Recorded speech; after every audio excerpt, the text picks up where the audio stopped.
je ne vais pas faire des fioritures d'introduction inutiles du coup, mais merci de votre présence très précieuse.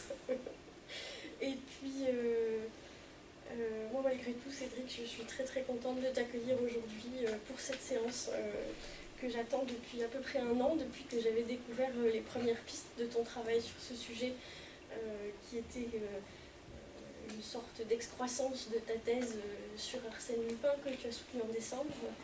Et donc, je ne vais pas, voilà, je vais pas introduire trop longtemps, je te laisse tout de suite la parole parce que moi j'ai vraiment hâte je vole la parole, de découvrir ce que tu avais à nous dire. Bien, bien, bonjour à tous. Merci d'être présent. Et avant tout, à mon tour, je tenais à remercier notre organisatrice pour sa volonté de mettre en place un joli séminaire depuis la rentrée 2016 qui se déroule comme un beau feuilleton jusqu'à ce jour. Donc, avec rebondissement inattendu. Donc non, et j'en suis le premier surpris. Aujourd'hui, je ne viendrai pas vous parler exclusivement d'Arsène Lupin. La chose aurait été trop commode, trop facile. Et puis bon, les 2 heures imparties auraient sans doute été un peu trop courtes pour vous exprimer tout mon enthousiasme vis-à-vis de ce personnage. Aujourd'hui, je vais tenter de faire émerger une forme de continuum héroïque qui nourrit certaines grandes figures populaires du 19e et 20e siècle. Comme cela a déjà été annoncé, cette communication s'inscrit dans une démarche essentiellement comparative, dans le sillage des essais d'Umberto Eco, dont de Superman au surhomme nous semble apparaître ici comme le plus opératoire. Justement, dans l'article qu'il consacre au mythe de Superman, Eco nous confirme que de Hercule à Siegfried, de Roland à Pantagruel, en passant par Peter Pan, le héros doué de pouvoirs supérieurs à ceux du commun des mortels est une constante de l'imagination populaire. Je contribuerai ici en ajoutant un nouveau couple à cette prestigieuse énumération héroïque. Plus distinctement, je m'efforcerai de mettre en évidence la possible reconnaissance de contextes érogènes. Alors érogène, je vous rassure, H-E-R-O-S, c'est-à-dire comme susceptible de favoriser l'émergence de figures supra-héroïques dans les fictions populaires. Donc j'appuierai ma démonstration sur une comparaison entre 2 héros, 2 têtes d'affiche si vous voulez, Arsène Lupin d'un côté, Captain America de l'autre, tout en m'efforçant de paver la route qui a conduit à l'émergence d'un support à succès, le fameux comic book. Alors, je commencerai dans un tout petit instant par vous vanter en réduction les mérites d'Arsène Lupin, en rappelant certaines de ses caractéristiques qui se retrouveront déployées chez un personnage emblématique comme Captain America. Donc Captain America sera à son tour l'objet d'une présentation au cours d'une 2e partie. Celle-ci me servira davantage d'exemplum du fonctionnement du super-héros, tel qu'il se développe notamment dans la toute première génération de comic books, de héros hors du commun. Alors je terminerai enfin, dans une dernière partie, c'est dans quelques temps ça, cette présentation sur la parenté évidente, tout au moins pour moi, des feuilletons, notamment ceux qui se développent en Europe depuis, sous la monarchie de Juillet, et que l'on retient sous l'appellation de roman feuilleton, que je rapprocherai justement de la forme des comics.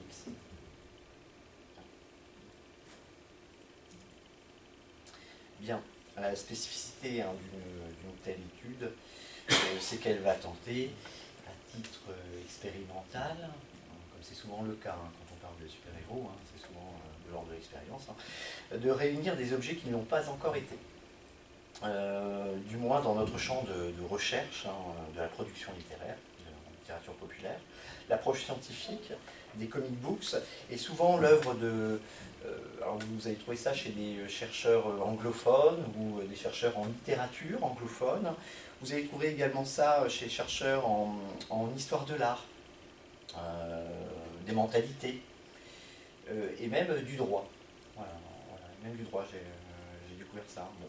Alors, tandis que l'étude des parutions en feuilleton, on relève bien souvent de spécialistes des phénomènes de presse ou transmédiatiques.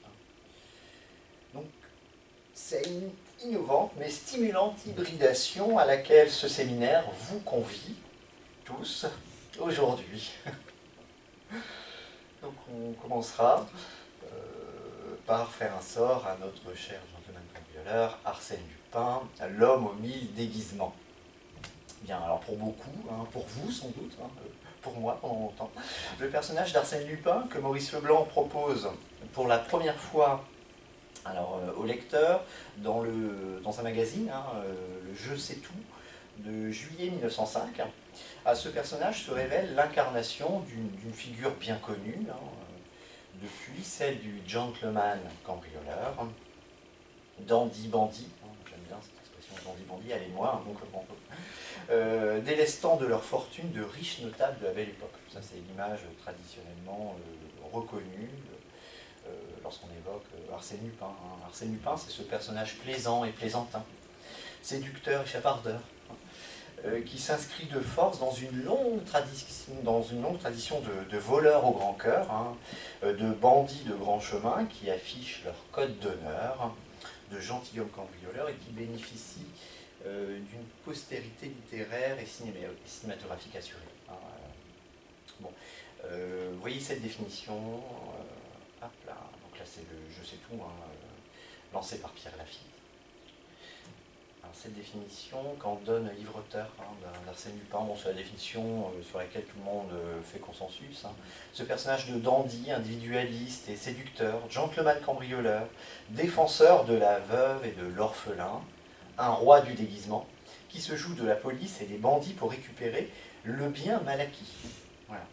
Donc dans cet ordre d'idées, vous songerez à l'évidence à d'autres personnages recréés,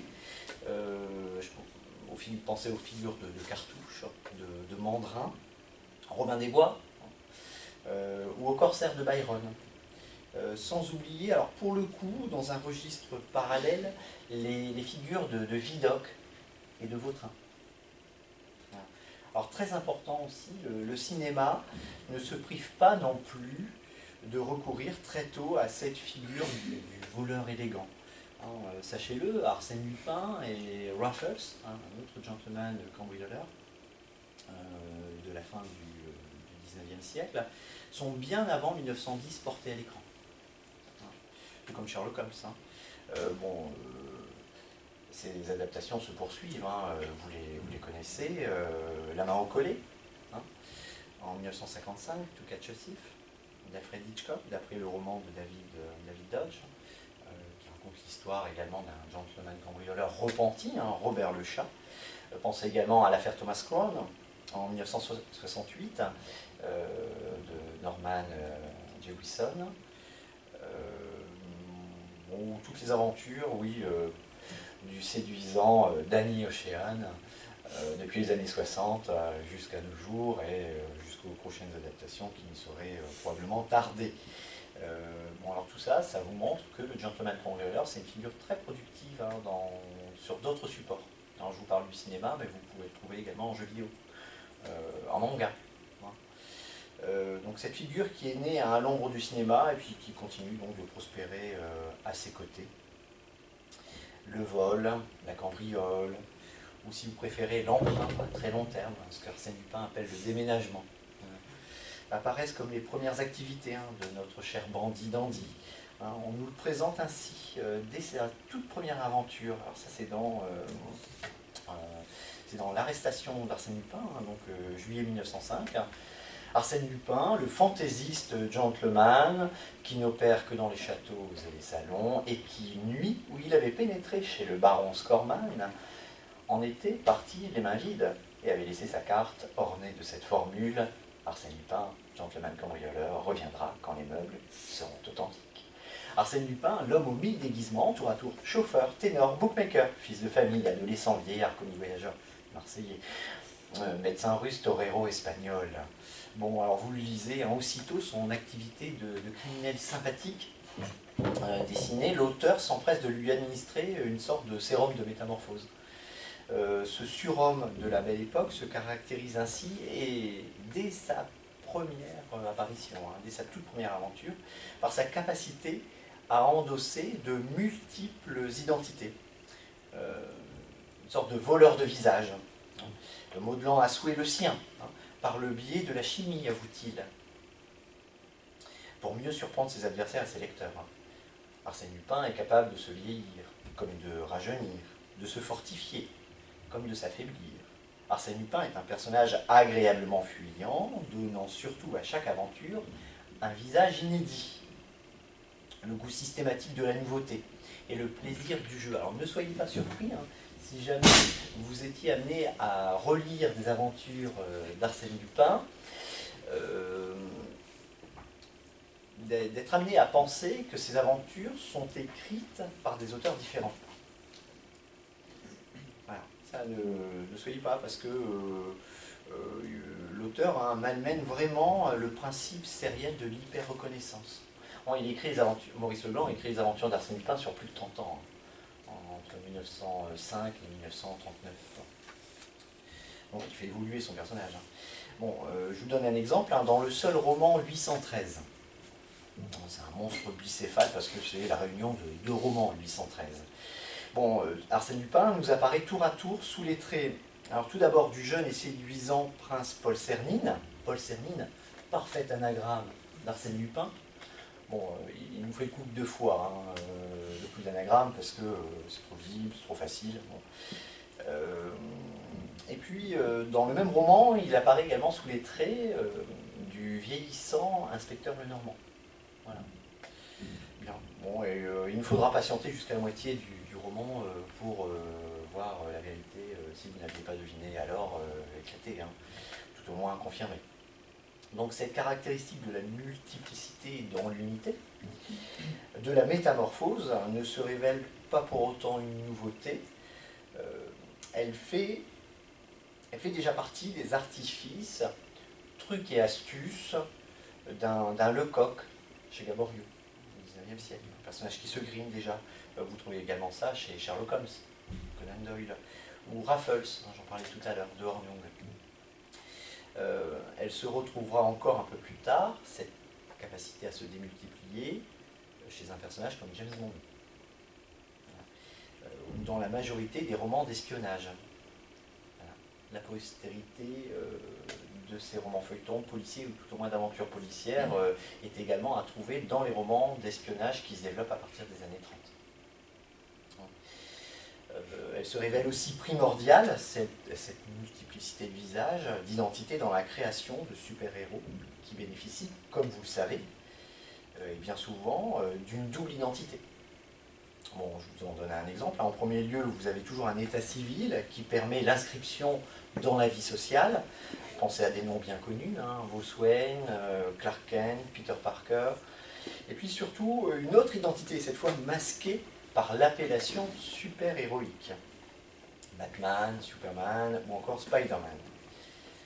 Alors de même, notons chez Leblanc que cet art du travestissement génère un effet qui sera de plus en plus marqué, hein, et qui consiste à dissimuler ou tout au moins à congédier de l'aventure pendant un temps de plus en plus long le nom d'Arsène Lupin.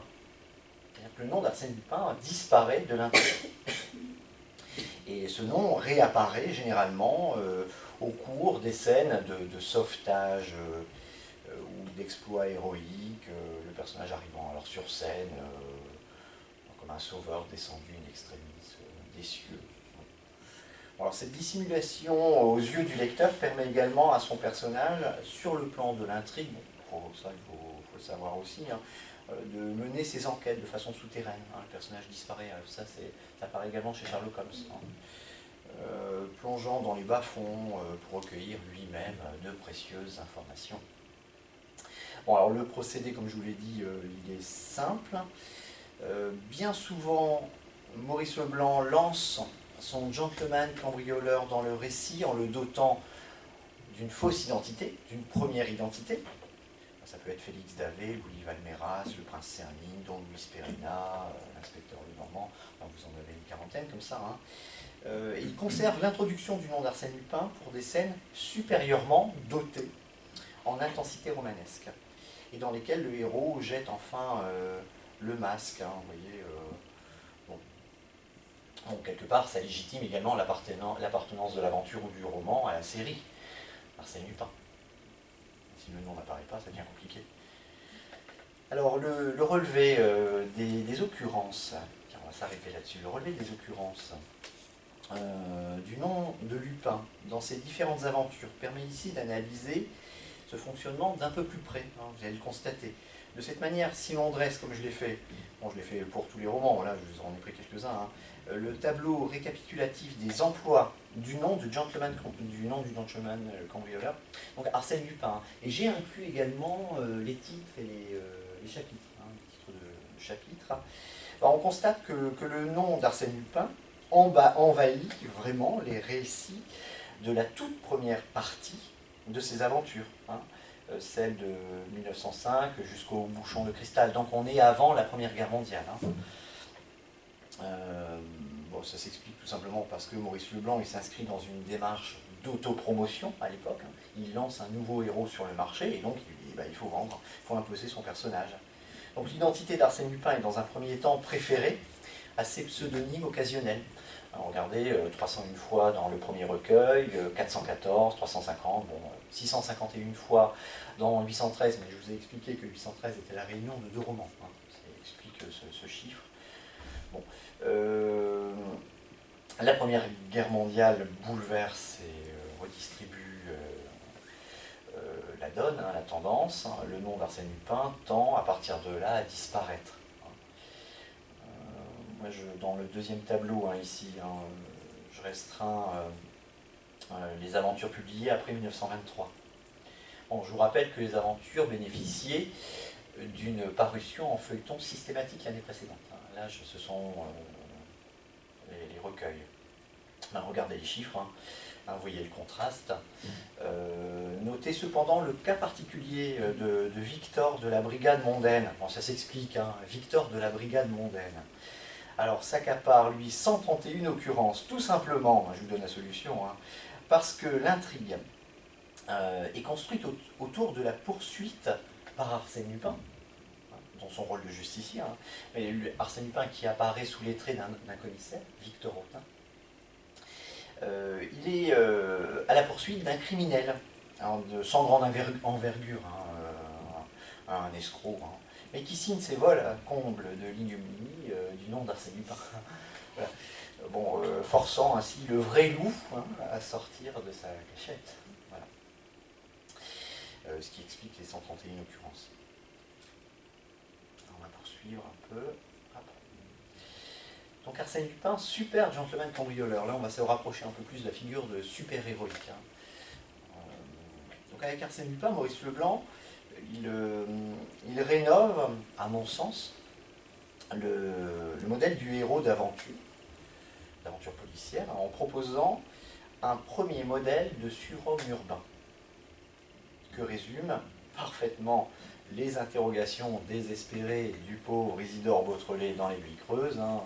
Par où l'attaquer, il est inattaquable, où le blesser, il est invulnérable, où l'atteindre, il est inaccessible.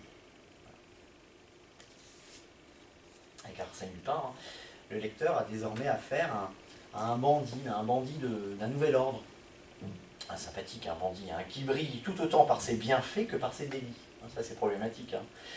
Un véritable athlète du sauvetage, refusant catégoriquement de faire couler le sang. Même si ça prête à la discussion. et poursuivant des criminels plus criminels que lui. Hein, ça c'est, notez-le, hein, des criminels plus criminels que lui, hein, autorisant de cette façon le retour légitime d'un héros moralement vertueux. Voilà. On a un bandit qui combat des bandits plus monstrueux que lui, donc forcément il devient sympathique, hein, au regard de la morale. Donc avec Arsène Lupin, le héros, dans ces périodes de gentleman cambrioleur, alors, de gentleman cambrioleur et de gentleman aventurier. C'est-à-dire, ce sont toutes les aventures, grosso modo, jusqu'aux années 23-24, jusqu'à la comtesse de Cagliostro. Hein, parce que s'ensuit une troisième période, dans la dernière décennie, où cette fois on a affaire à un gentleman détective. Voilà, où Arsène Lupin endosse véritablement l'identité d'une sorte d'espion, hein, au service secret du gouvernement. Voilà. Bon, n'empêche qu'il se sert un peu, toujours un peu, il se remplit les poches. Bon, alors, dans ces deux premières décennies, Arsène Lupin s'assume véritablement surhomme. Il est capable, sans effort, de briser net une barre de fer. Alors, il le fait de colère face à Isidore Beautrelet dans L'Aiguille creuse. Bon, c'est pas rien quand même. Hein. Où il est capable d'atteindre et de faire tomber d'une seule balle de fusil une fleur située à plus de 200 mètres de lui. Bon, avec les fusils de l'époque. Hein. Bon, voilà. Alors on nous dit qu'il est le maître des événements, le maître des maîtres, maître des personnes, un personnage d'essence particulière en dehors des proportions humaines. Alors, tout ça c'est dans le texte. Hein. Un être exceptionnel, doué de facultés spéciales, qui amasse dans sa forteresse de l'Aiguille les trésors qu'il avait volés à l'univers.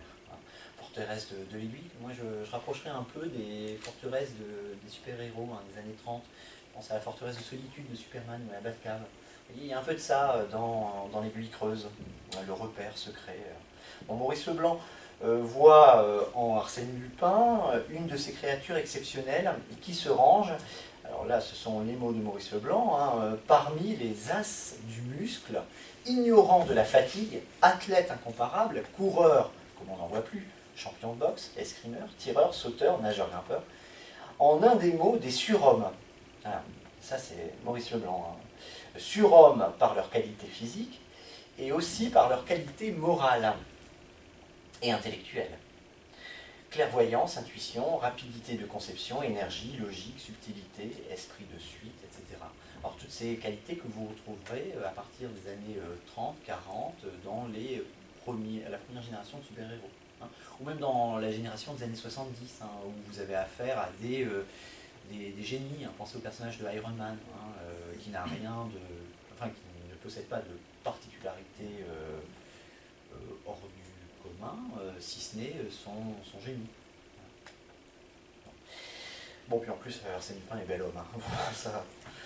Alors, sa force exceptionnelle qui brise l'acier, comme je vous l'ai signalé tout à l'heure, hein, bon, lui permet tout autant de mettre au tapis tous ses adversaires. Hein, c'est-à-dire qu'il prendra toujours le dessus dans les combats à main nue, même face à 8 ou 10 adversaires.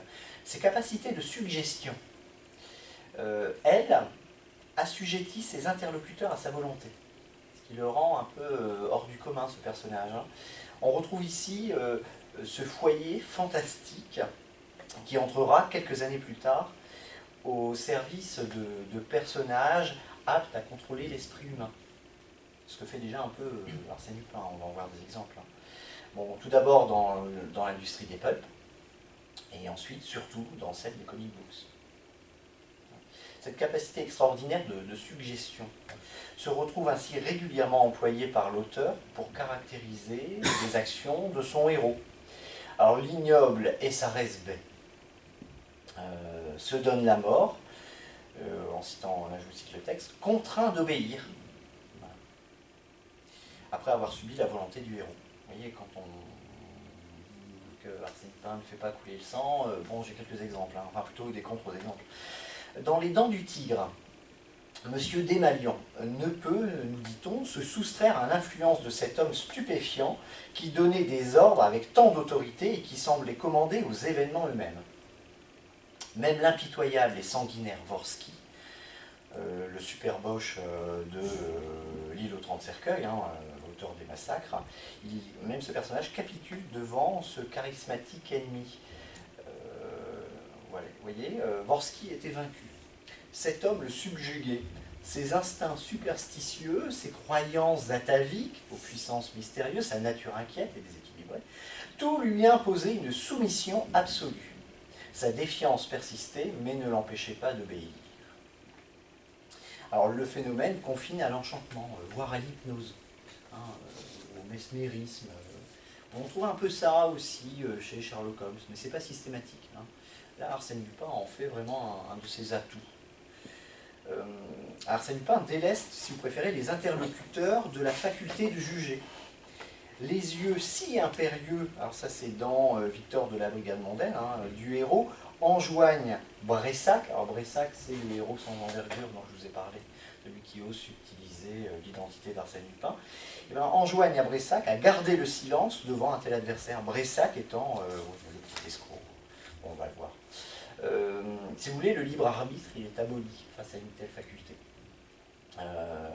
Vous êtes subordonné à la volonté du maître.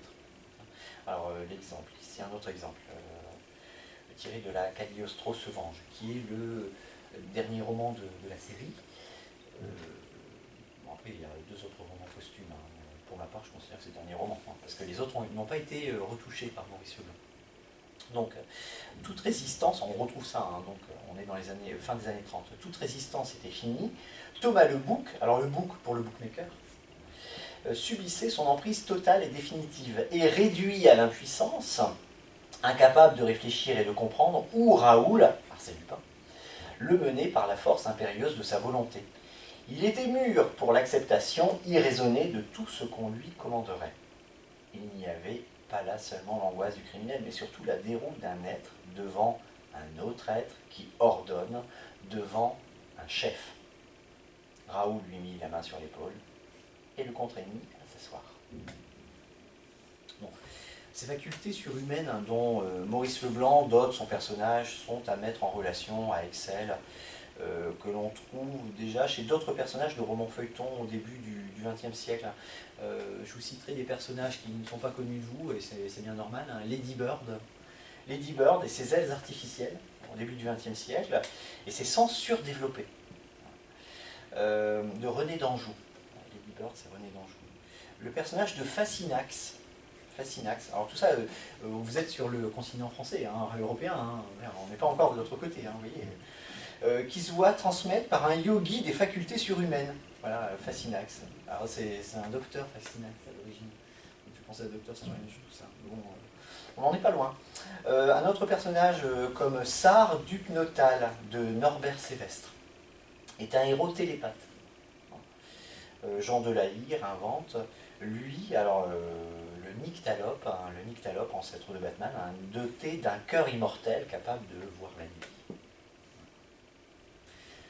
Tout ça dans les 15 premières années du XXe siècle. Bon, si je devais avancer un ultime argument, démontrant l'étroite parenté d'un personnage comme Arsène Lupin avec la figure du surhomme, un proto-super-héros. Je ne dis pas qu'Arsène Lupin annonce ses super-héros, hein, mais je considère qu'Arsène Lupin appartient à la même lignée, au même continuum héroïque. Ce serait celui appuyé sur le récit de son enfance.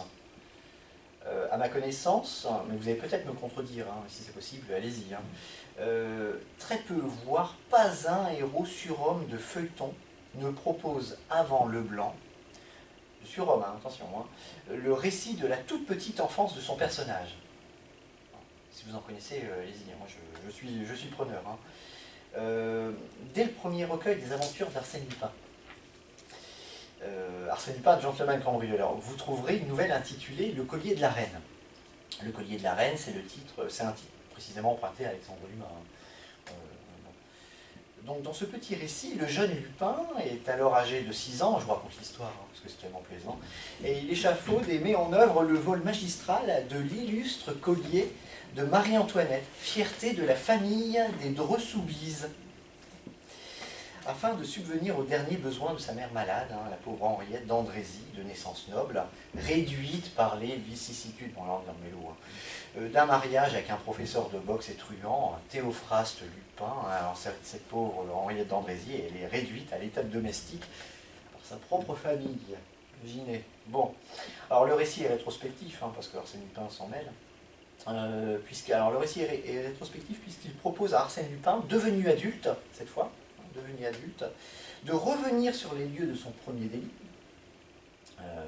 chez les Dreux-Soubise, pour narguer les cousins d'Henriette, et leur dévoiler les mécanismes du cambriolage dont ils ont été victimes et jusqu'alors irrésolus, hein, puisque le collier a disparu. Hein. Alors, on trouve ici les prémices de ce qui deviendra un topos de l'enfance du héros, à savoir l'épisode traumatique qui dévoile au surhomme sa destinée et la conscience de ses responsabilités. Alors là, vous le voyez venir, hein, vous pensez à la destruction de Krypton, à la planète natale de Superman, l'assassinat du couple Wayne à la sortie d'un cinéma pour Batman, ou au meurtre de l'oncle de Peter Parker. Tous ces épisodes forgent dans les comic books de la première génération, à la fin des années 30, une identité de justice dans un cadre de souffrance. Bon, en définitive, avec son Arsène Lupin, j'en dis encore un mot, Maurice Leblanc crée un héros défenseur des veuves et des orphelins qu'aucun obstacle ne saurait arrêter. Le lecteur se trouve face à un surhomme sur lequel ni la société, ni les gouvernements ne semblent avoir d'emprise. Non pas un super-héros, ça vous l'avez bien compris, tant cette expression semble indexée à l'industrie des comics, mais un héros que j'appellerais supérieur. Un héros supérieur, parce que supérieurement doté de facultés. D'un voleur gentilhomme, Maurice Leblanc fait un héros national, amoureux de sa patrie, engagé actif dans le conflit mondial. Par exemple, Arsène Lupin fera passer les intérêts de la France avant les siens. Ce qui nous conduit au deuxième temps de cette présentation. Voilà, on arrive à notre Captain America, cette sentinelle de la liberté.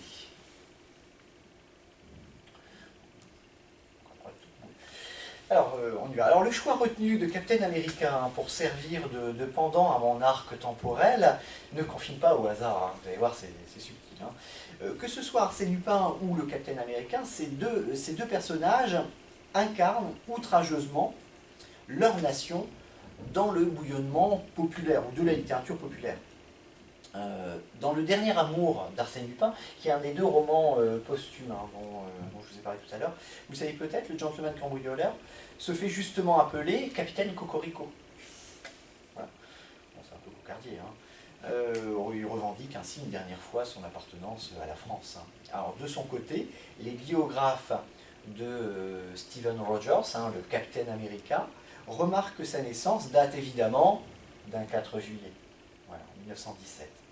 Il y a donc précisément 100 ans cette année, donc voilà, on va célébrer un peu comme il convient à ce centenaire par ce beau séminaire. Bon, alors ce personnage hein, de Captain America, haut en couleur, vous allez le voir à son costume, hein, apparaît pour la première fois dans un magazine de mars 1941. Mars 1941, qui est justement l'année où disparaît Maurice Leblanc. L'occasion était donc trop belle, hein, n'est-ce pas, pour ne pas s'arrêter sur ce qui m'apparaît comme un très beau passage de relais héroïque, super héroïque. Enfin, n'oublions pas que la destination du transatlantique sur lequel voyage Arsène Lupin dans sa toute première aventure, l'arrestation d'Arsène Lupin, doit l'amener à New York, bon, la ville natale du capitaine. Bon, ça fait beaucoup hein, tout ça. Hein. Bon, pour le coup, il importe avec lui les données d'une écriture du feuilleton qui devait migrer à leur tour dans les vignettes des comic books.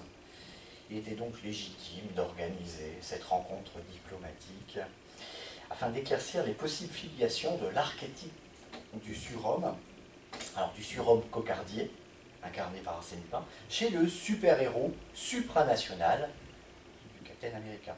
Alors surtout, je souhaiterais ici démontrer une appartenance commune hein, au flux de la littérature héroïque populaire. Hein. Vous en trouverez d'autres hein, exemples, mais vous avez deux pendants ici sur lesquels vous appuyez. La date butoir de 1941 me permet surtout de contenir mon discours et mon étude à la toute première génération de comics, hein, et d'éviter un corps à corps perdu d'avance pour moi avec l'univers expansif des super-héros américains, impossible pour le coup à traiter dans le cadre de notre séminaire. 1941, c'est bon. Donc Captain America tient une place toute particulière dans l'univers des super-héros. Il incarne la pierre angulaire qui cristallise les élans de toute une génération. Captain America appartient et tient une place de premier ordre au panthéon des plus grands super-héros. Dans l'article que lui consacre Aurélien Lemans dans Vie et mort des super-héros, l'auteur revient sur l'étymologie du patronyme civil de Stephen Rogers. Et il nous dit qu'à l'opposé de la majorité des héros, dont le patronyme ne présage rien, n'entretient aucun lien avec leur mission ni leur vitalisme, hein, en témoignent Bruce Wayne ou Scott Summers, le nom de Stephen Rogers signifie le couronné à la lance de gloire. Ce qui, au regard de son parcours tumultueux et sa place de choix au cœur de l'univers des surhommes, lui cède en effet fonction et qualité de roi quand Kal-El évoque une divinité. Un roi combattant puisque son nom de scène associe le pays tout entier à l'effort de guerre. Bon, alors les noms ne seraient donc pas dus au hasard, hein, tout au moins le sien. Il est chargé d'un coefficient supplémentaire en signification possible sur l'identité du personnage, hein, se couronner à la lance de gloire. Bon, ça vaut ce que ça vaut, hein, les recherches nomastiques. Hein. On aurait pu en parler, hein, chez Arsène Lupin, on a fait ce travail justement. Bon, Arsène, c'est facile, il y a art et scène, hein, pour un personnage qui se met toujours en scène. Bon. Et le lupin, c'est le totem du personnage, hein, qui allie à la fois le motif floral que l'on retrouve dans bon nombre d'aventures et le loup solitaire. Bon, alors on sait, on revient à nos super-héros, hein, on sait par exemple que le nom de Clark Kent est la réunion des noms des acteurs Clark Gable et Ken Taylor. Bon. Celui de Bruce Wayne, hein, ça aussi c'est intéressant, hein, selon le scénariste Bill Finger, pas moi, c'est un argument d'autorité, c'est le scénariste lui-même qui le dit. Alors c'est l'alliance du prénom Bruce qui viendrait de celui de Robert Ier d'Écosse, tandis que Wayne serait suggéré par le nom de l'illustre général américain du XVIIIe siècle, Anthony Wayne. Bon, vous le connaissez, hein, parce qu'entre parenthèses, c'est ce même général qui inspire le pseudonyme que prend Marion Morrison quand il décide de se faire appeler John Wayne. Voilà. Bon, alors, mais avant tout, quand on entend les noms de Steve Rogers, de Clark Kent, de Bruce Wayne, on perçoit à l'évidence des sonorités qui revendiquent leur attachement au territoire, à la culture nationale, au territoire états-unien. Hein, ces personnages sont d'emblée, tout comme Arsène Lupin, hein, très profondément ancrés dans la culture américaine. Voilà. Alors, bon nombre des super-héros, hein, même s'ils ne sont pas dotés de super-pouvoirs, affichent clairement cette pulsion patriotique. Alors, un personnage comme le Minuteman, créé par Charlie Sultan, pour le numéro 11 de Master Comics. Alors, nous sommes en février 1941, hein, c'est-à-dire un mois avant le lancement du Captain America. Alors, ce personnage ne possède rien d'autre que son habileté et sa bravoure face à l'adversaire nazi.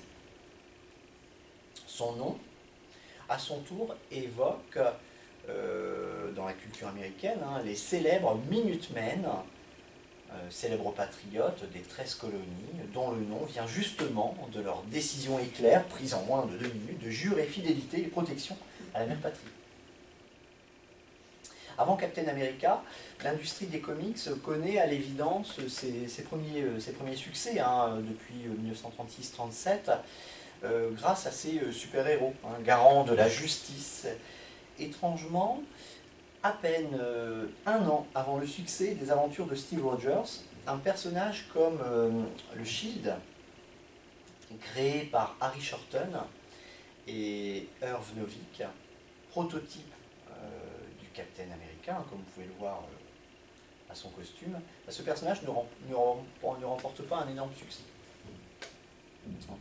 Et pourtant, en arborant les couleurs du drapeau américain, ses codes vestimentaires font de lui l'un des tout premiers super-héros patriotiques. En plus, alors, tout comme Captain America, ce personnage, lui, doit ses facultés à l'utilisation de produits chimiques. Il bénéficie ainsi d'une force surhumaine. Captain America n'est qu'un clone du Shield. Alors, on doit la création du Captain America, bientôt surnommé la Sentinelle de la Liberté, à la plume et au pinceau de son créateur Joe Simon. Alors, la particularité de ce super-héros, c'est qu'il ne possède à l'origine aucune des caractéristiques attendues chez ce type de personnage. Aucun pouvoir magique, pas de capacité hors du commun, pas de capacité à assujettir son adversaire. En plus, sa condition sociale ne fait pas de lui un héritier multimillionnaire ou multimilliardaire, on dirait toujours. Absolument rien ne prédestine le jeune Steven Rogers à devenir l'un des plus célèbres super-héros de l'histoire des comics, une sorte d'étendard. Alors, pour l'histoire, avant sa transformation en Captain America, vous voyez là, Steve Rogers est un jeune garçon à la constitution frêle et chétive, si bien qu'il est recalé par les services de santé de l'armée quand il souhaite s'engager. Il partage cependant avec Arsène Lupin un amour de la peinture et de sa patrie. Tout comme le gentleman cambrioleur, il perd très tôt sa mère, qui meurt de pneumonie, alors que son père, alcoolique, lui, meurt alors qu'il est encore enfant. Bon. Là, on est à nouveau dans le mélo. Ses pouvoirs extraordinaires, il les doit à une expérimentation de l'armée, une expérimentation secrète, forcément, dont le but est de créer une nouvelle race de soldats à l'aide d'un super sérum capable d'améliorer et d'optimiser de façon significative et définitive les capacités humaines. L'expérience est un succès qui ne sera jamais répété. Le professeur Einstein, scientifique juif, à l'origine de la création de cet Übermensch, aux yeux bleus, bon, alors s'appropriant pour le coup, avec une ironie non dissimulée, les données des utopies ariennes, meurt assassiné une fois la métamorphose accomplie. Voilà. Là, vous avez un exemple de ce qu'on appelle le Four Colors. Avec 4 couleurs, vous créez la vignette, vous créez l'objet artistique. Alors les premières prérogatives du Captain America, comme celles du Minuteman ou du Shield, alors ces premières prérogatives sont de traquer et de chasser les espions et les saboteurs sur le sol américain.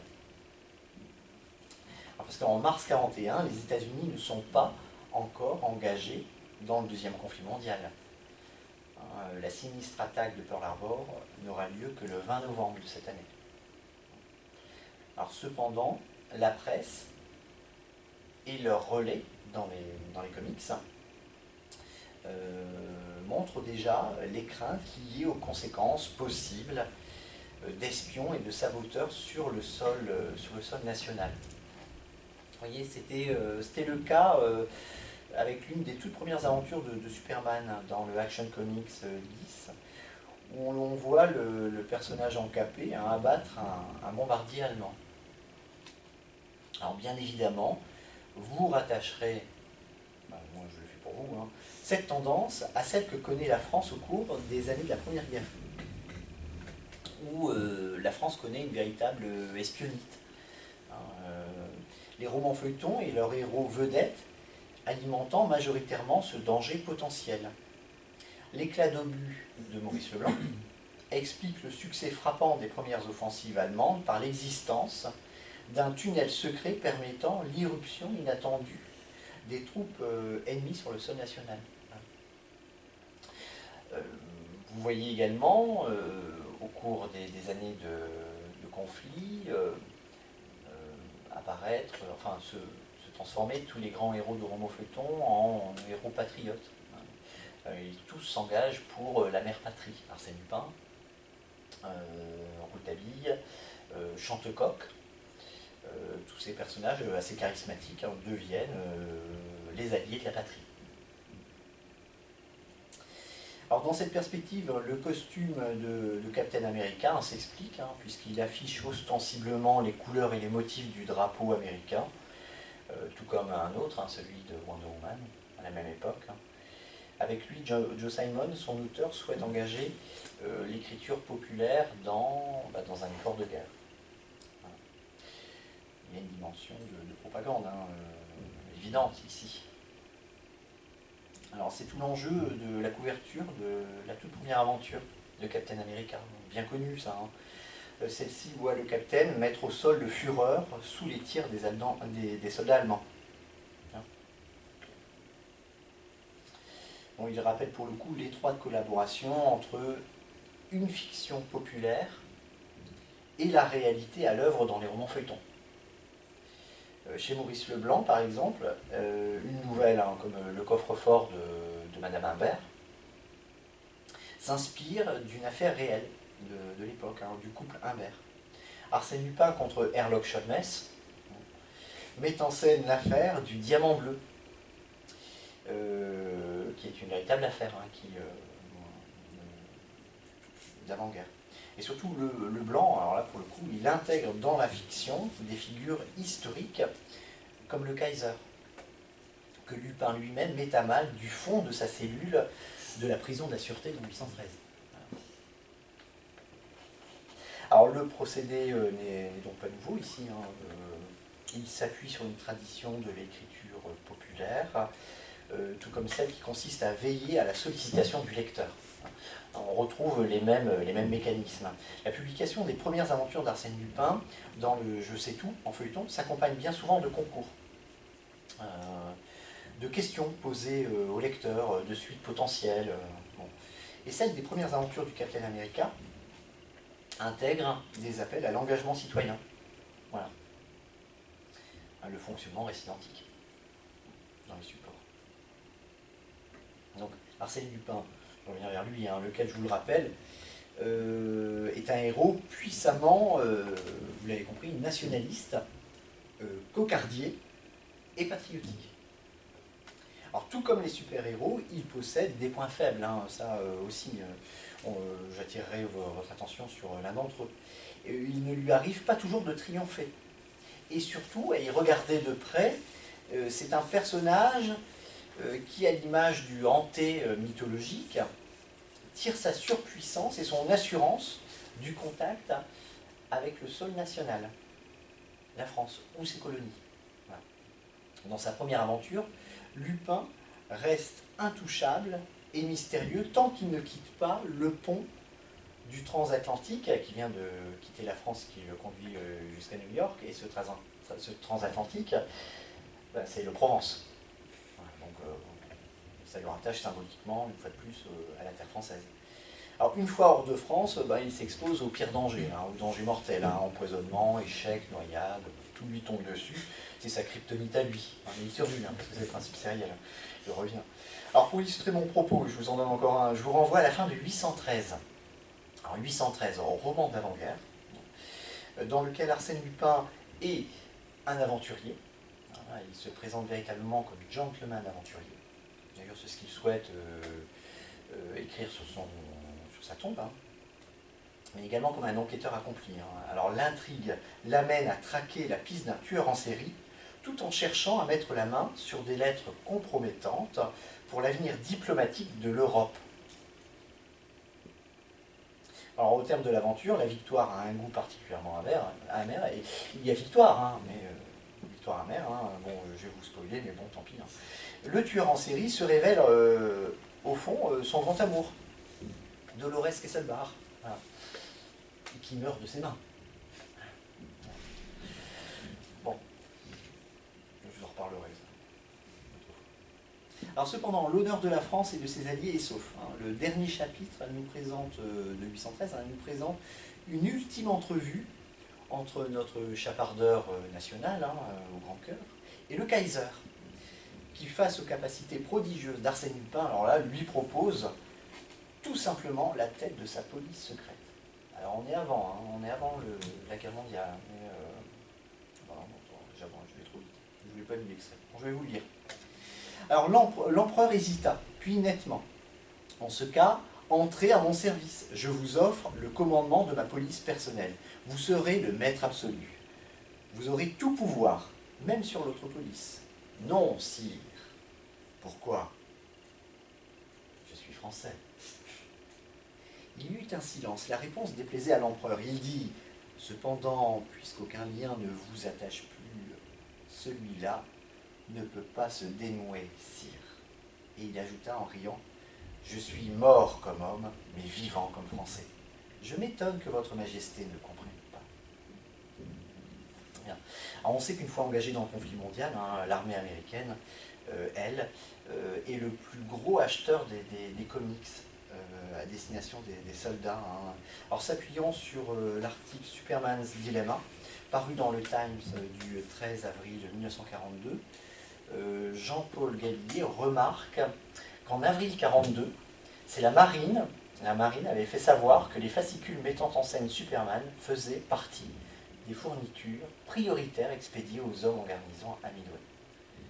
Et après sur le fond. Ça va passer. Allez. Alors, je voudrais passer au troisième temps, sur lequel j'espère qu'on va pouvoir échanger. Des feuilletons aux comics. Alors, des feuilletons aux comics. Alors, pour comprendre le succès et l'émergence du phénomène comics et de ses super-héros, il faut impérativement tenir compte, et c'est ce que j'ai essayé de faire précédemment, hein, tenir compte de l'enracinement historique du genre et de son objet. Les historiens de la bande dessinée s'accordent sur le fait que le récit du Suisse Rodolphe Töpfer, intitulé The Adventures of Mr. Obadiah Oldbuck, en français Les aventures de Monsieur Vieux-Bois, paru dans le numéro 9 du Brother Jonathan, du 14 septembre 1842. Hein. Bon, alors que ce récit, ce qu'il faut retenir, c'est ce récit présente pour beaucoup les caractéristiques du premier comics américain paru sur le sol américain, en 1842. Bon, en Europe, c'est sorti un peu plus tôt, hein. C'est sorti aux alentours de 1826, 1827. En 1942, c'est une copie pirate qui circule sur le sol américain. Bien. Alors, l'année 1842, toujours aux États-Unis, on va croiser d'autres éléments. Toujours aux États-Unis, c'est un an après la publication du double assassinat dans la rue Morgue d'Edgar Poe. Alors c'est un autre précurseur, cette fois dans un autre domaine, hein, vous le savez, celui du récit policier. Genre qui, ici, dans son macabre le plus affirmé, mais qui aura, à l'évidence, un effet remarquable sur la production et la scénarisation au XXe siècle des pulps et ensuite des comics. En Europe, troisième élément, hein, surtout, l'année 1842, c'est le lancement dans le journal des débats des mystères de Paris, de Gensu, hein, ce que Daniel Compère appelle un événement romanesque, et qui marque le premier grand succès populaire mettant en scène l'un des premiers surhommes de la littérature feuilletonesque, 1842. Bien. Alors, avant de s'exporter, hein, il y en aura d'autres en France, hein, voire en Europe, hein, de ces personnages de surhommes. Hein, je vous en ai déjà cité quelques-uns. Pensez aussi à Sherlock Holmes. Hein. Citons aussi Monte Cristo. Qui a également cette capacité à assujettir hein, ses adversaires. Rocambole, ou Mathias Sandorf, le héros de Jules Verne, hein, qui est une réécriture en fait, de Monte Cristo, possède, je vous le rappelle, des dons de magnétisme. Alors j'insiste vraiment sur cette triple paternité, hein, la forme de la BD, avec The Adventures of Mr. Obadiah, le genre policier, avec Edgar Allan Poe, et le personnage de surhomme. Alors tout ça, ça apparaît quasiment la même année. Triple paternité qu'il faut prendre en compte si l'on veut saisir les origines des comics et des super-héros. Alors je dis comics et super-héros, hein, parce que dans les années 40, 80% des publications de comics sont consacrées aux super-héros. Pas tous, hein, 80%.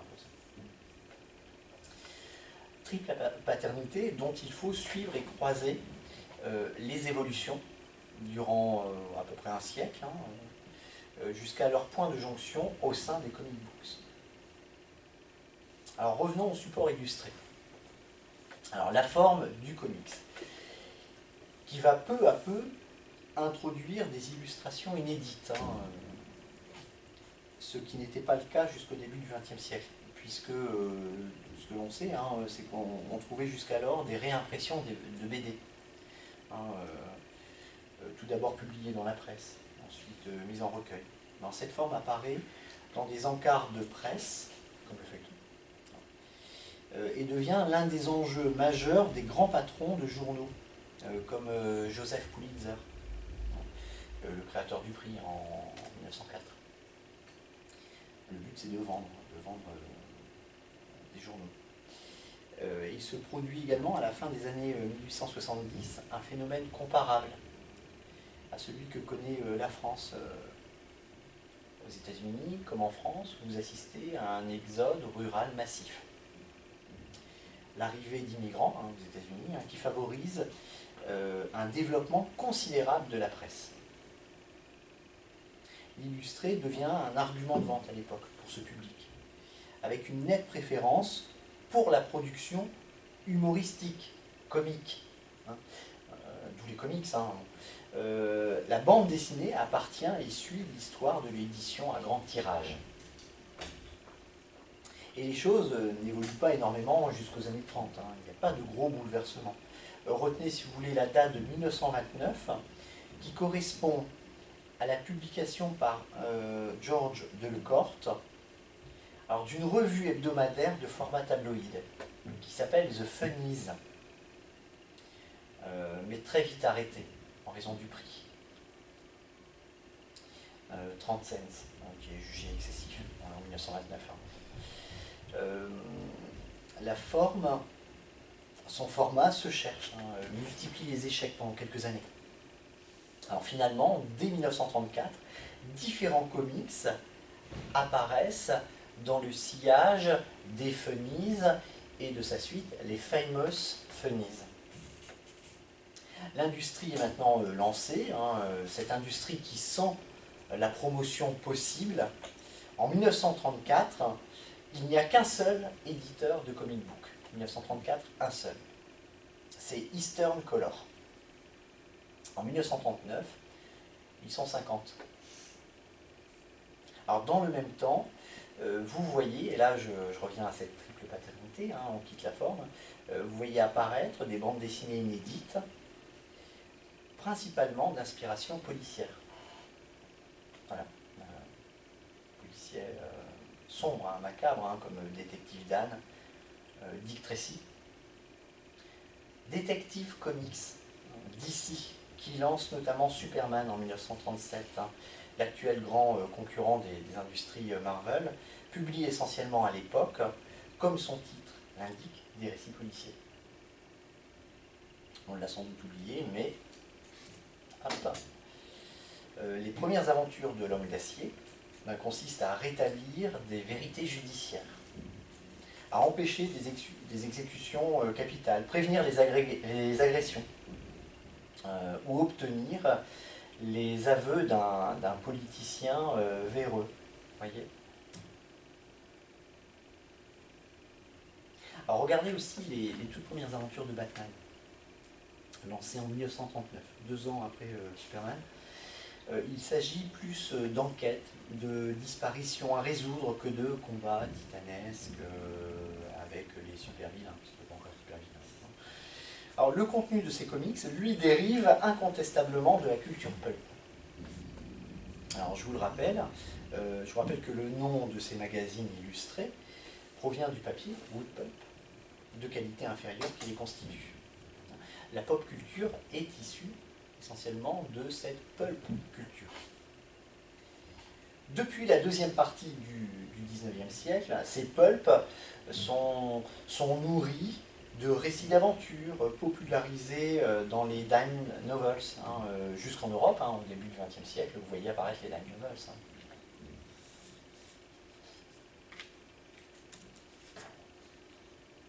Alors, c'est sous cette forme que l'on voit apparaître The Shadow Magazine, hein, dès 1931. Alors ça, c'est un pulp qui met en scène ce justicier au chapeau et au long manteau noir. Alors The Shadow connaît un véritable succès à travers des adaptations à la radio et au cinéma. Il y a une synchronicité entre la publication et puis des feuilletons radiophoniques. À la radio, c'est Orson Welles qui fait la lecture du feuilleton. Alors The Shadow s'inspire clairement, alors là, du héros de Bernède, Judex. Regardez le costume, il est identique. Alors si le nom d'Arthur Bernède ne vous est pas très familier, du moins vous connaissez l'une de ses créations, Belphégor. Bon. Alors c'est dire à quel point ces pulps sont nourris d'une culture populaire enracinée dans les romans feuilletons européens. Il y a donc Cole Porter. Ils connaissent un succès phénoménal, même en période de crise, et que ne tuera pas l'avènement et le succès des comic books. C'est-à-dire que les pulps continuent d'être produits, d'être écrits, d'être publiés, d'être lus dans les années, jusqu'à la fin des années 40. Hein. De son côté, la politique des comic books est investie de, bon, vous l'avez compris, hein, de la tradition des pulps, hein, elle-même puissamment dotée, caractérisée du réservoir des héros des feuilletons. Alors c'est pour cette raison que je vous parlais d'une triple paternité. Hein. Tout au long du 19e et du 20e siècle, la forme et l'industrie de la BD évoluent, tout comme le genre policier, depuis les années 1840.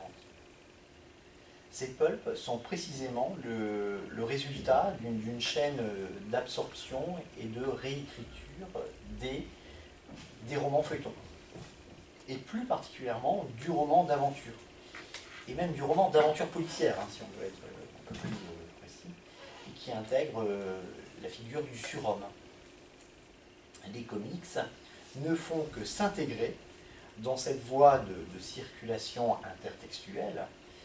Batman se révèle être, vous l'avez bien compris, une transposition du Shadow pour la bande dessinée, voire une résurgence d'une figure de justicier masqué comme Zorro. Le rapprochement s'appuie sur quelques éléments remarquables, hein, tout comme Don Diego Vega. Je rappelle que dans les toutes premières aventures, c'est le nom du personnage, hein, Don Diego Vega. Bruce Wayne s'affiche le jour comme un riche héritier, à l'allure dilettante, peu enclin aux engagements physiques, préférant la poésie à la politique.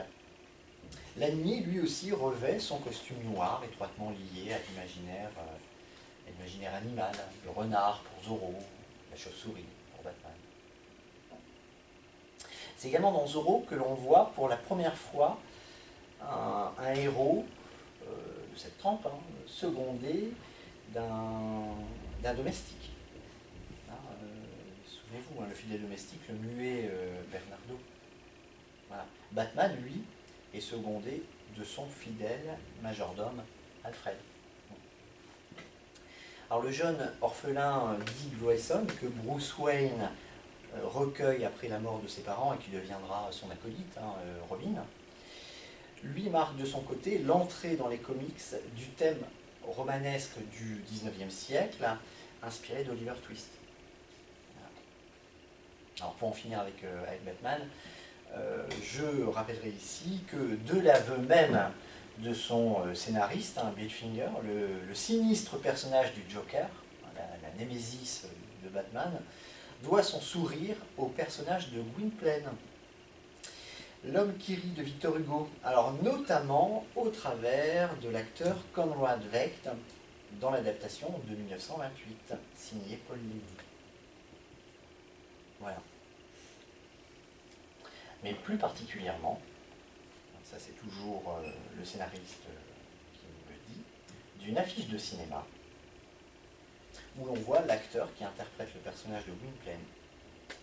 Alors, pour des raisons de bienséance, hein, on est à la fin des années 20, le personnage au cinéma n'est pas défiguré, mais affiche un large sourire de clown. C'est ce sourire de clown que vous retrouverez chez le Joker. Alors bon, c'est dire aussi l'importance de l'imagerie cinématographique sur l'imaginaire du comic book et de ses auteurs. Superman, à son tour, c'est un prolongement des figures pulp comme Tarzan ou Doc Savage. Doc Savage surnommé l'homme de bronze, en référence à l'homme d'acier. Enfin, n'oublions pas que certains comics comportaient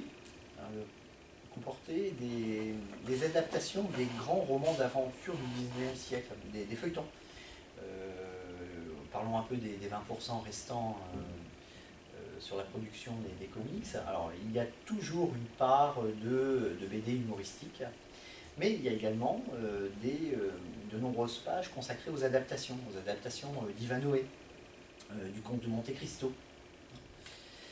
Cette contamination au sein des magazines est à l'origine de l'apparition de personnages tirés cette fois du répertoire littéraire. Et vous allez voir apparaître des personnages comme Thor, comme Mr. Hyde, au sein des comics. Vous les voyez apparaître, parce qu'ils sont issus des productions parallèles. Alors mon tout dernier point consiste à émettre l'hypothèse, je vous en ai parlé en introduction, de l'existence de contextes érogènes. Alors érogène, je rappelle, H-E-R-O-S, c'est-à-dire favorable à la production de surhommes. Alors ces contextes impliquent systématiquement l'évolution majeure et durable d'une forme médiatique. Celle-ci appelle systématiquement la figure du surhomme. En ce sens, on ne peut pas être étonné, plus proche de nous, de la prolifération des productions super-héroïques contemporaines au cinéma qui doivent leur apparition, alors c'est vrai, au traumatisme du 11 septembre, mais aussi, je pense, au renouveau du support numérique à travers l'installation définitive de l'Internet global. Mais surtout, ne l'oublions pas, à la crise financière de 2008. C'est la date charnière 2008. C'est les premiers grands succès des industries Marvel avec le premier épisode d'Iron Man. C'est lancé à partir de là. Donc je vous donne quelques autres exemples, cette fois tirés d'un répertoire littéraire. Le prince Rodolphe des mystères de Paris apparaît au moment où la presse connaît une grande évolution,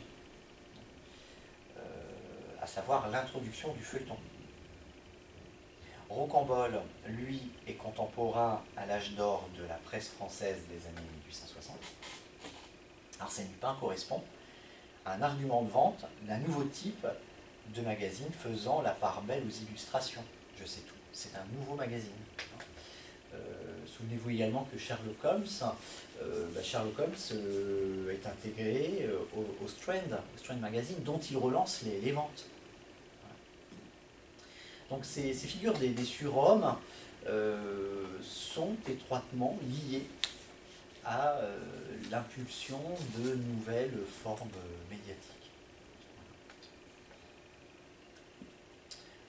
Qu'est-ce que je peux encore vous dire? J'ai encore trois petites choses quand même. Alors plus encore, oui. On peut remarquer que ces contextes de production de surhommes sont très souvent associés à une période de troubles économiques ou de revitalisation nationaliste. Ces personnages se révèlent ainsi comme les appareils d'une forme de compensation sociologique, d'un malaise, d'un traumatisme, ou si vous voulez, un sentiment de déclassement concernant les auteurs. Alors Jean-Paul Gavillier revient sur le constat que dresse une étude sociologique du début du XXe siècle sur l'impact de la dépression sur le rapport au temps libre des habitants d'une ville moyenne d'Amérique.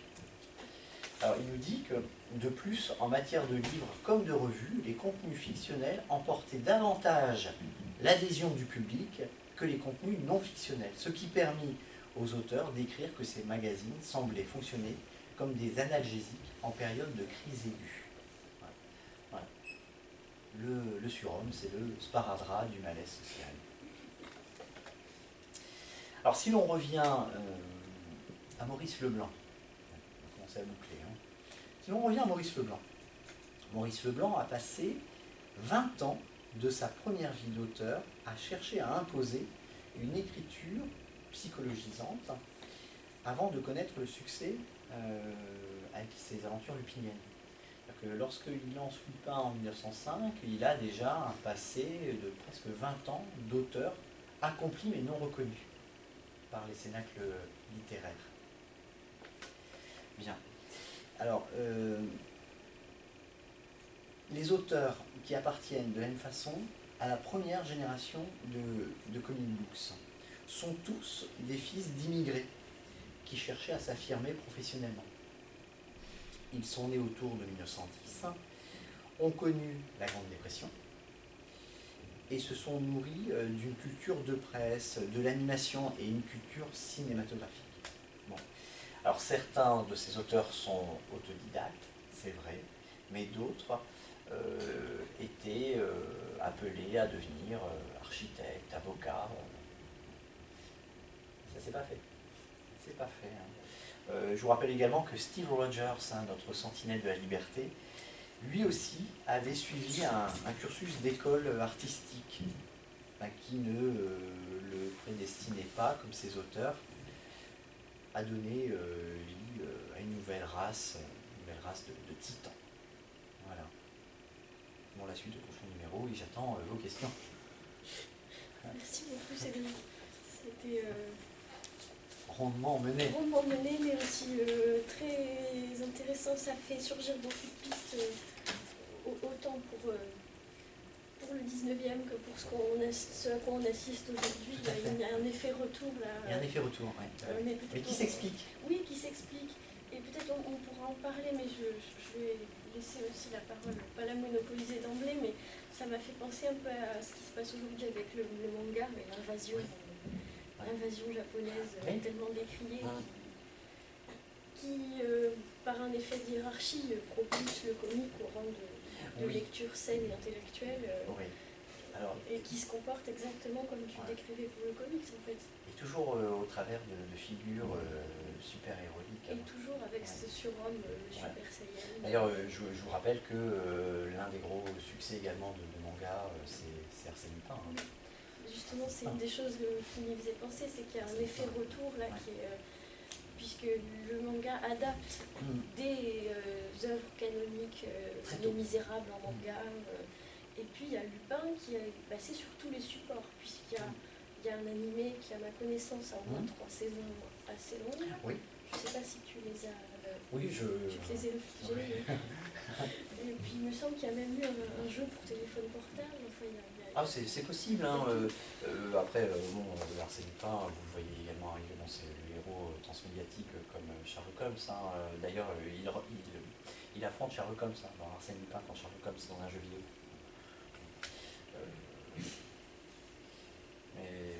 Et Sherlock Holmes également est adapté en manga.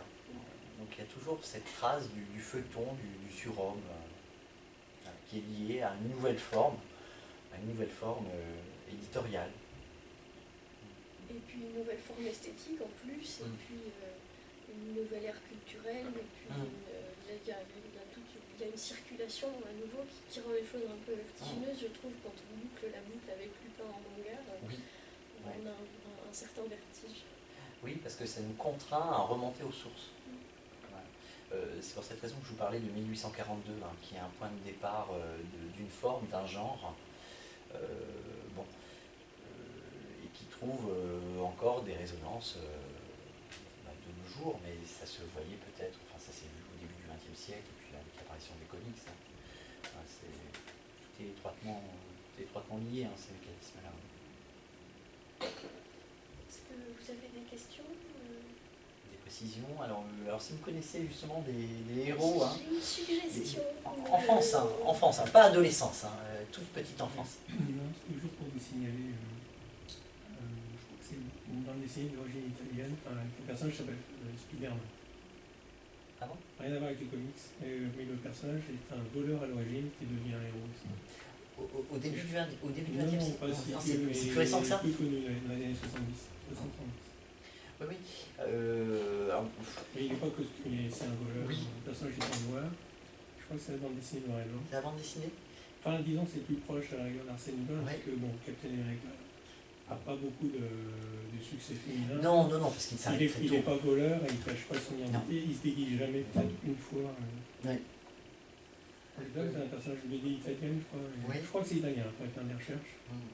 Je crois qu'il porte le nom de Spider-Man, rien à voir avec le BD américain. Mais il récupère quand Il est même costumé, l'appellation. une tenue noire, un peu comme Fantomas. Et est-ce qu'il possède, mis à part Non, ses des dons gadgets, pour le vol, il est agile. Plus James Bond. Alors c'est fou également de constater que toute cette génération de grands surhommes européens du début du XXe siècle, hein, vont connaître une grande postérité globale, hein. On parle d'Arsène Lupin, Fantomas également. Fantomas, on oublie, mais Fantomas va voyager dans le monde, hein, au Mexique, il va être adapté en bande dessinée, en série télé. Il va perdre même son identité d'origine, hein, parce que c'est un sale type, hein, Fantomas, faut bien l'avouer. Et il en devient presque sympathique dans les adaptations en BD. Voilà. Il y a tout un parcours de figures du surhomme, ces surhommes qui deviennent transmédia, mais on le comprend parce que prenez les comics, j'ai essayé de vous en toucher un mot, mais ces créations-là émanent de la connaissance de l'environnement cinématographique naissant. Donc ils sont nés de l'image et ils retournent à l'image. Hein. Et Doc Savage, vous en avez parlé un peu tout à l'heure, c'est les débuts des années 30, non, c'est ça? Oui, c'est ça, c'est le pulp, le grand succès pulp du début des années 30. Hein. Qui a inspiré peut-être aussi les 4 Fantastiques, je crois. Oui, ouais. Oui, il y a la forteresse de solitude, entre Ouais. Doc Savage, Oui. et compte aussi dans Superman. Ah oui, ouais. Ah oui. Oh, enfin, fantastique, c'est les années 70, hein, donc je me suis arrêté. Mais, oui. mais c'est vrai qu'il y a une continuité, hein, et j'essaie de le montrer un peu plus tard, entre le pulp et le comics. Ensuite, le cinéma. Hein, et le pulp, lui, est nourri de la tradition des romans feuilletons. C'est pour ça que je parlais d'un flux, d'un continuum héroïque.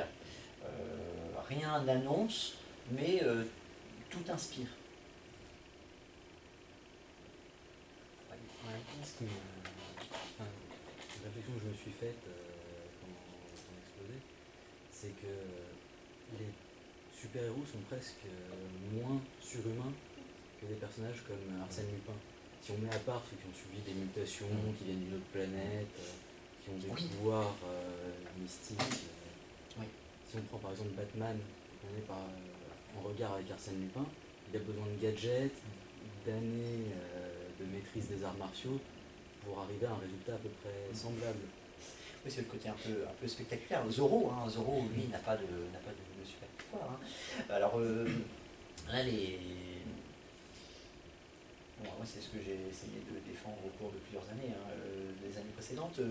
Si Arsène Lupin ou si Sherlock Holmes bénéficie de ces aptitudes surhumaines, c'est parce que le genre policier, structurellement, entretient une parenté étroite avec le genre fantastique. Si vous voulez, le genre policier, il comble la béance finale du genre fantastique. Donc forcément, il en reprend certaines spécificités. Ce qui explique certains titres. Chez Sherlock Holmes, vous avez le vampire du Sussex ou le chien des Baskerville. Bon, il y a parenté étroite avec le genre fantastique. Donc le héros s'accapare certaines spécificités de ces personnages d'outre-tombe. Même lorsque c'est pas dans les titres, le ruban moucheté de Sherlock Holmes, le titre en lui-même n'annonce rien de particulièrement fantastique, mais l'intrigue elle-même est construite sur une espèce de présence inexplicable, de trouble qui fait penser qu'il y a quelque chose là qui passe à travers les murs. Jusqu'au dénouement final. Et on retrouve ça également chez Lupin. Dans Les Dents du Tigre, vous avez des lettres qui semblent tomber du ciel dans une pièce fermée, dans une pièce close. En réalité, ces pièces sont distribuées par un mécanisme déclenché par un esprit du mal, évidemment, qui s'est donné la mort entre-temps. Le mystère de la chambre jaune. Oui, tout à fait. Alors, il faut savoir que la chambre close, c'est une vogue, c'est une mode, c'est un challenge pour les auteurs policiers. Le mystère de la chambre jaune. Vous avez également une chambre close chez Lupin dans certaines aventures. Bon, le double assassinat. Bon. C'est pour ça que je reviens sur vraiment cette date importante du double assassinat qui va connaître, qui va avoir son influence sur les productions suivantes. Pour essayer de m'inscrire dans ton continuum et puis en même temps répondre à ton interrogation sur les récits de petite enfance, je vais mélanger mon obsession à la tienne, ça va donner je sais pas ce que ça va donner, mais Pardaillan, Michel Zévaco en général et surtout Pardaillan, qui est quand même une série fleuve en termes de volume, c'est assez monstrueux. C'est le roman de KPDP, on va dire, traditionnel, tel qu'il a été institué, Dumas, Féval, et puis derrière eux, Ponson, Amédée Achard et tout cela. C'est le roman de KPDP dans cette mouvance du surhomme. C'est le surhomme du KPDP. Donc c'est des surhommes un petit peu différents, ils n'ont pas de pouvoir psychique, ils n'ont pas de magnétisme, mais ils sont complètement surhumains. Et Pardaillan, j'ai calculé que dans le dernier volume de ses aventures, il a dépassé les 80 ans. Et il y a un épisode où il est dans un grand escalier, les ennemis montent devant, il y a des ennemis derrière qui descendent, donc il est vraiment pris en cisaille. Il soulève la statue de marbre qui est au coin de l'escalier, la lance sur les ennemis qui descendent, ce qui lui permet de sauter par-dessus la rampe. Il est complètement surhumain. Il a 80 ans à ce moment-là, techniquement, mais il n'a pas pris une ride, il n'a jamais vieilli, il n'y a à peu près jamais question de son âge, même s'il lui arrive d'avoir des espèces de crises de mélancolie en regardant en arrière, mais il est complètement dans cette mouvance du surhomme, et il a une petite enfance. Le premier volume des Pardaillan, c'est en feuilleton 1902. Et ça commence avec Pardaillan père, qui est lui qui a des apparitions qui sont restreintes aux 2 premiers volumes. Et Pardaillan père, qui est lui une espèce de reître qui vend son épée à qui paye bien, traîne derrière lui sur la croupe de son cheval un petit garçon de 4 ans, qui donc lors des premières histoires, le bon premier tiers des aventures de Pardaillan, il a 4 ans. Et il est en croupe derrière son papa, qui lui tient l'épée, etc. Il ne se bat pas, il ne va pas voler le collier de la reine, mais il a 4 ans, et on le retrouve 16 ans plus tard. Et cette aventure-là apparaît après coup? D'emblée, c'est chronologique. D'emblée, c'est pour ça que je ne sais pas dans quelle mesure ça peut répondre à ce que tu cherches. Ça n'est pas un récit fait après coup, où Pardaillan se serait assis au coin du feu en disant voilà ce qui m'est arrivé quand j'étais enfant. Au contraire, la première fois qu'il apparaît dans le roman, il a 4 ans. Et il est en croupe de son papa et il ne comprend à peu près rien à ce qui se passe. Il est une des motivations qui fait que l'histoire s'enclenche. Est-ce qu'il est acteur de l'intrigue? Un acteur passif, un acteur je pense qu'il ne mesure pas son rôle, puisqu'en fait il a une influence morale sur son père. Son existence même modifie le comportement de son père.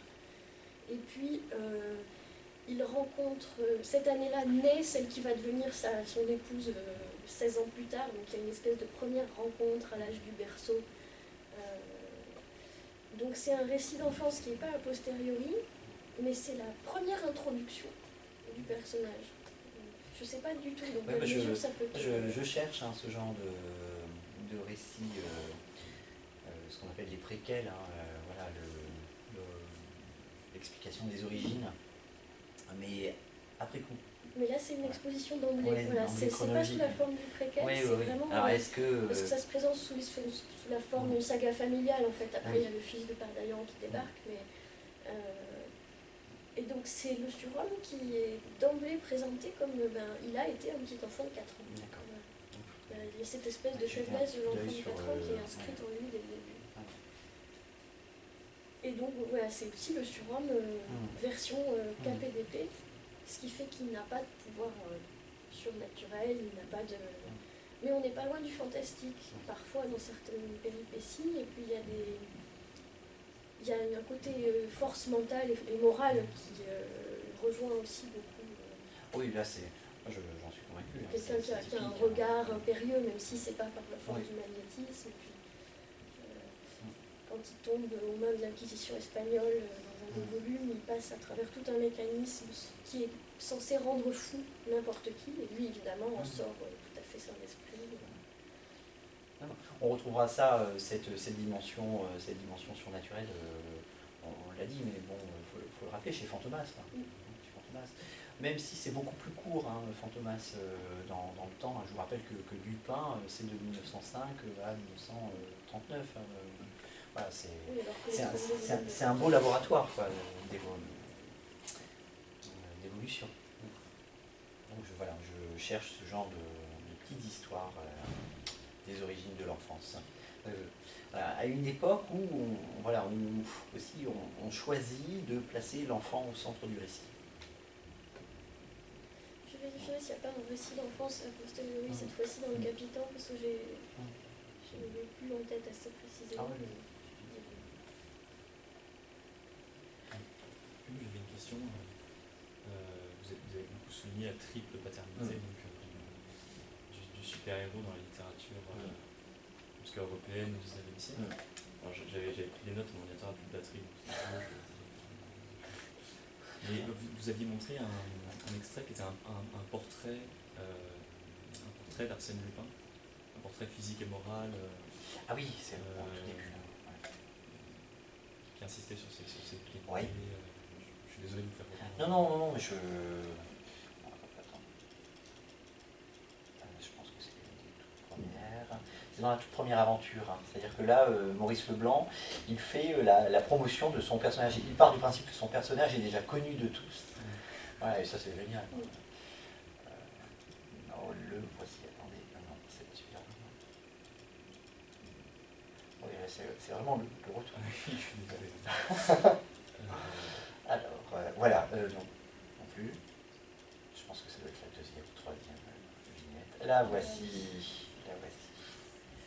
Ça va être extraordinaire ce que vous voulez. Mais en fait, ah non, c'était même pas celle-là en plus, je suis désolé. Je vais vous en vouloir. Bon, peu importe, je suis navré, mais celle où on décrivait comme j'ai pas noté, mais c'est peut-être l'as du muscle, ouais. Oui, alors oui, de Maurice Leblanc. Oui, c'est Maurice Leblanc qui... Voilà, hop là. Voilà, oui, pardon, excusez-moi. Ouais. Donc surhomme par leur qualité physique, etc., mais aussi par leur qualité morale et intellectuelle, clairvoyance, intuition, rapidité, etc. En fait, moi, en lisant ça, ça me fait peut-être un fantasme, mais ça me fait vraiment beaucoup penser à une autre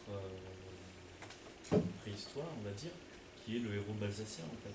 Oui.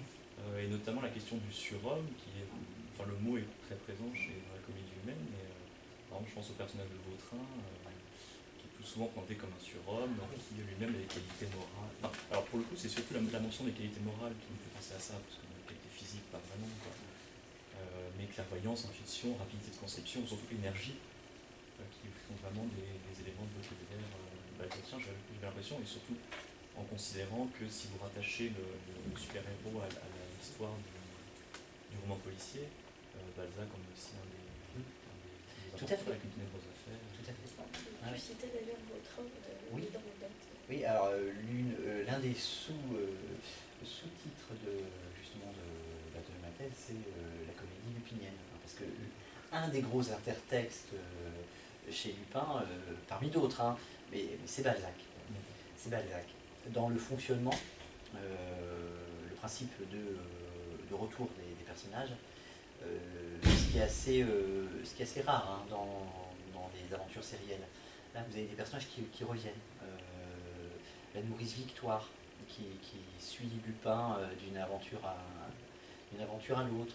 Le commissaire Ganimard, Herlock Sholmès. Ces personnages reviennent.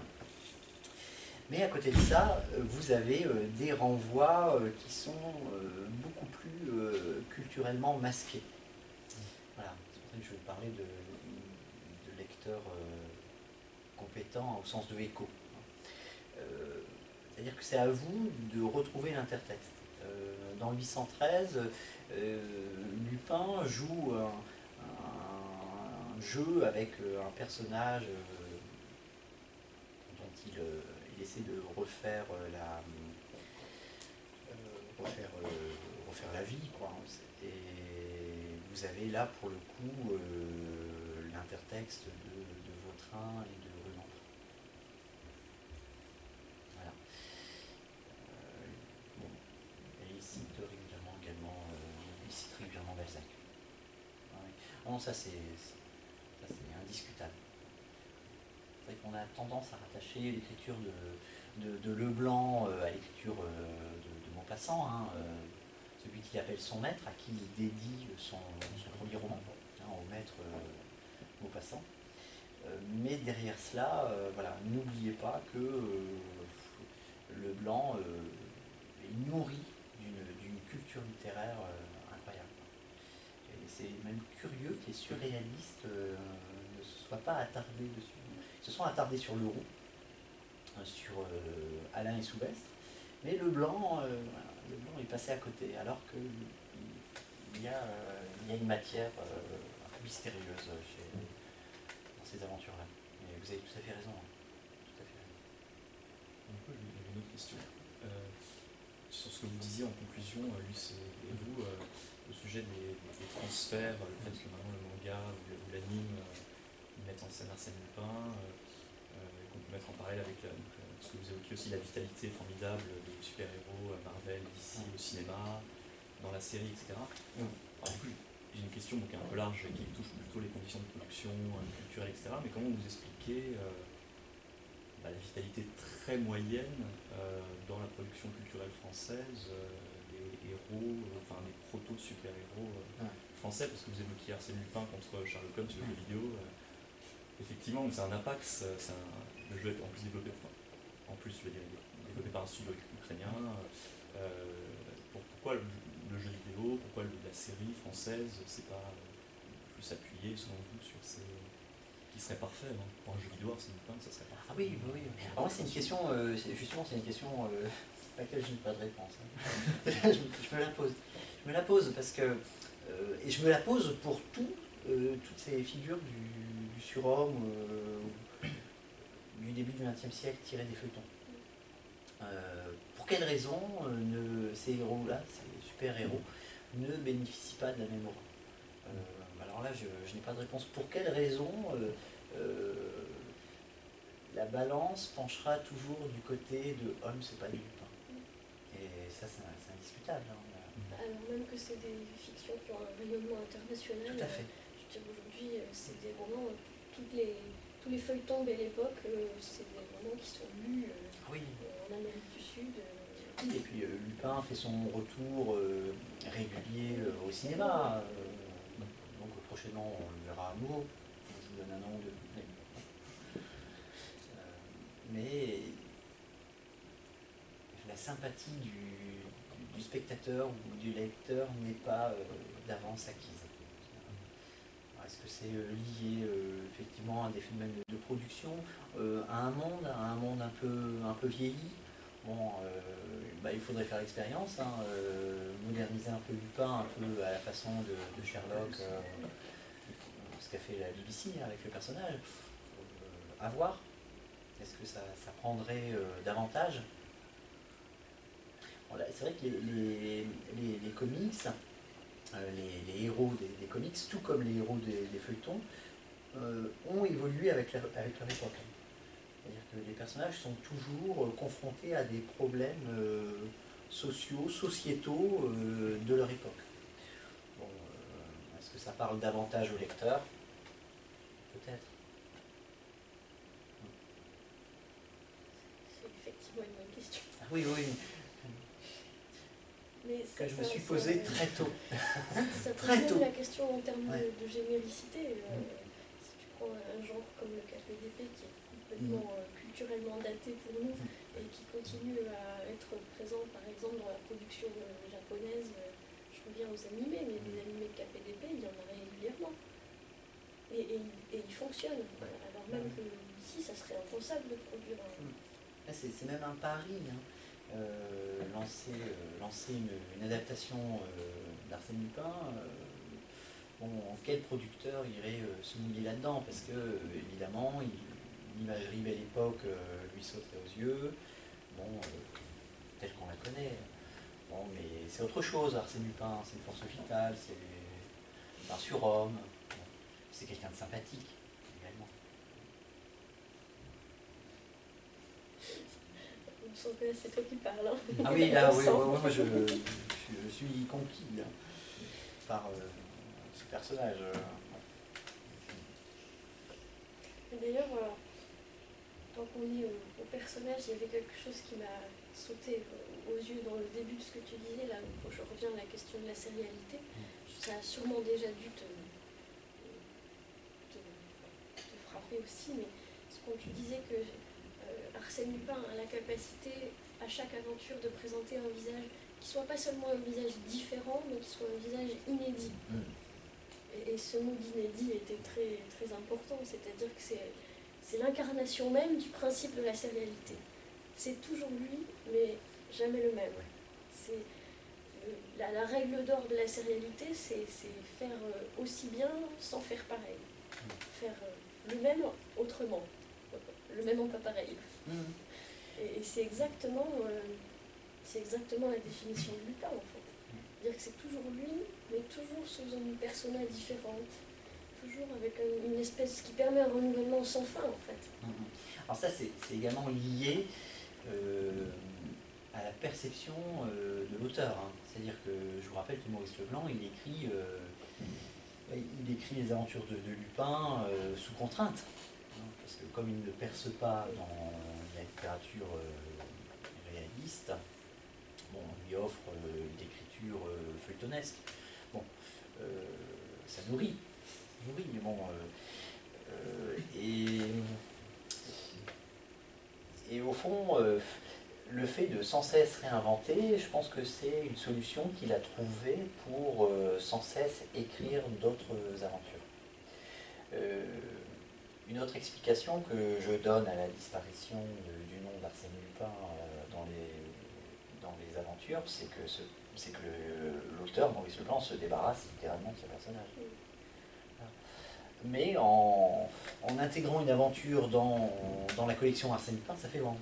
Ça fait la belle, en fait. Oui. Vous avez des romans qui ne sont pas censés à l'origine apparaître dans la collection d'Arsène Lupin. L'éditeur, que ce soit Laffitte ou Hachette, passe derrière le blanc. Il suffit d'inscrire un petit paragraphe où Arsène Lupin est mentionné pour que l'aventure soit rangée dans la collection des Lupins. Voilà. Là,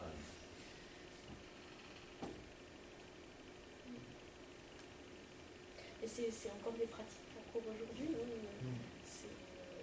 Même le fait de rassembler deux romans, de renommer un roman différemment. Récemment, je tombe chez Gibert sur un Angélique que je ne connaissais pas. Je me dis, mince, un Angélique que je ne connais pas, mais c'est pas possible, j'ai tout lu. Donc je le prends, et puis c'était le résumé de Marquise des Anges, mais renommé autrement. Donc il renommait, il découpait différemment, et ça donnait hop, une nouvelle collection d'Angélique avec un nombre de volumes différent, des titres absolument tous différents. Et et puis on est reparti pour 50 ans. Oui, oui, oui. Et parce que le nom de personnage, c'est une affiche publicitaire et ça fonctionne. C'est chez Bayard Jeunesse. Bayard Jeunesse. Vous avez un roman, enfin, une collection de romans pour adolescents. Alors le dernier, enfin le titre c'est Lupin, Sherlock et moi. Et moi, c'est le nom de l'auteur, c'est Irène Adler. Irène Adler, je vous rappelle que c'est un des personnages d'un scandale en Bohème, d'Arthur Conan Doyle. Bon, et là c'est intéressant parce que on a 3 personnages qui sont liés à une époque, à l'époque de leur enfance. Donc ça peut faire vendre. Et c'est exactement ce qu'ils ont essayé de faire en créant Fantomas. Oui. Ils avaient un côté, on crée un label en même temps qu'on crée un personnage, on crée une franchise en fait. Une franchise, tout à fait. Bon, mais à moins que vous ayez une autre question pressante, on va s'arrêter là. Merci beaucoup. C'était Cédric. plaisant d'échanger avec vous. Voilà. N'hésitez pas. Vous avez d'autres questions. Voilà, je suis disponible. En tout cas, merci beaucoup.